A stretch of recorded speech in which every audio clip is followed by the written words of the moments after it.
Ассаламу алейкум. Кандайсыңар, урматтуу туугандар? Саламаттык сактоо министри Алым Кадырова. Сиз каякта карап жүрөсүз? Бул жакта главврачтарыңыз сайрандап кетиптир го я. Могу республиканский больницанын ичиндеги красный зоналарындагы пункттарыңарды карабасаңарчы, силер кыргызды кырып аласыңар эртеңки күнү. Ооруп аткан кишинин үстүнө кирип барып атышат.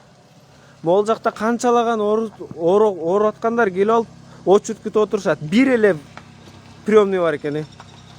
Ушунчалык биздин Кыргызстандын мындай саламаттык сактоо жагы ушунчалык слабыйбы? Ушунчалык Алым Кадырова бул что за беспредел, а?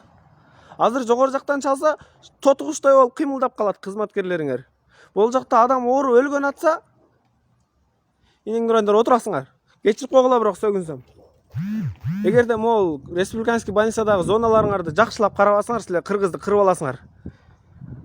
Саламаттык сактоо министри, сиз аябай мындай болбойт. Мындай болбойт. Силердин зря силердин зарплатаңарды көтөрүптүр. Уят, шерменде. Мындай болбош керек да. Шундан көрө силердин зарплатаңарды көтөргөндөн көрө мобильный группаларды ачып ошолорго зарплата кылып берип койсо, ошолор жакшы карайт экен. Скорый помощь могулорго караганда. Бул жакты карап коюңуз, уят пайкеси, уят.